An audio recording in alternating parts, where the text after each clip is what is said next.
અંકલેશ્વર ઉદ્યોગ મંડળની આવતીકાલે યોજાનાર ચૂંટણીની તૈયારીઓને આખરી ઓપ આપવામાં આવ્યો છે। ચૂંટણીમાં 1282 જેટલા મતદારો પોતાનો મતાધિકારનો ઉપયોગ કરશે। ઈશાની પ્રતિષ્ઠિત ઔદ્યોગિક વસાહતોમાં સ્થાન ધરાવતી અંકલેશ્વર ઇન્ડસ્ટ્રીઝ એસોસિએશનની મેનેજિંગ કમિટીની વર્ષ 2026-27ની ચૂંટણી આવતીકાલે યોજાનાર છે। પ્રતિષ્ઠાભરી ચૂંટણીમાં મુખ્યત્વે બે મજબૂત પક્ષો સહયોગ પેનલ અને વિકાસ પેનલ વચ્ચે ટક્કર જોવા મળશે, ત્યારે તંત્ર દ્વારા ચૂંટણીની તમામ તૈયારીઓને આખરી ઓપ આપવામાં આવ્યો છે। મતદાન મથકો, બેઠક વ્યવસ્થા અને પાણીની સુવિધા સહિતની બાબતોનું ચૂંટણી અધિકારી દ્વારા નિરીક્ષણ કરવામાં આવ્યું હતું। અંકલેશ્વર ઇન્ડસ્ટ્રીઝ એસોસિએશનની મેનેજિંગ કમિટીમાં કુલ 30 સભ્યો હોય છે, જેમાંથી સ્મોલ સ્કેલ ઇન્ડસ્ટ્રીઝના 24 સભ્યો, રિઝર્વ કેટેગરીના 3 સભ્યો અને કોર્પોરેટ કેટેગરીના 3 સભ્યોનો સમાવેશ થાય છે।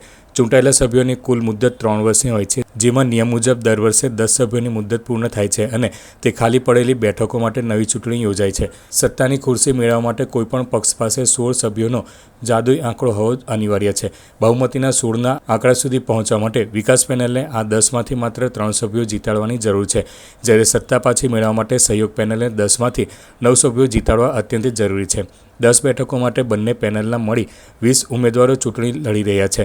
આ ચૂંટણીમાં કુલ 1282 જેટલા સભ્યો એટલે કે મતદારો પોતાના મતાધિકારનો ઉપયોગ કરવાના છે। આ મતદારોને રીઝવવા માટે બંને પેનલો દ્વારા પૂરજોશમાં ચૂંટણી પ્રચાર કરવામાં આવી રહ્યો છે।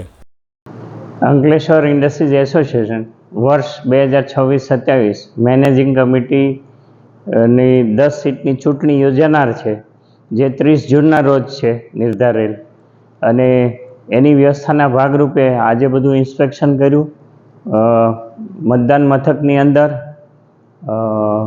6 બૂથ, એની અંદરની વ્યવસ્થા, લાઇટિંગ, કોમ્પ્યુટર, સ્ક્રીન અને મતદાર સભ્ય જે કોઈ અહીંયા મતદાનમાં આવે અને સરસ રીતે શાંતિપૂર્ણ મતદાન થઈ શકે એવી સંતોષકારક વ્યવસ્થા એઆઈએ દ્વારા, એઆઈએના સેક્રેટરી પ્રેસિડેન્ટ દ્વારા કરેલી છે, જે મેં વેરીફાઈ પણ કરી લીધી છે। અને જે વિશેષ અહીંયા જે સુવિધા રાખવાની હશે એ સેક્રેટરી શ્રીને હું મૌખિક રીતે માર્ગદર્શન કરીશ।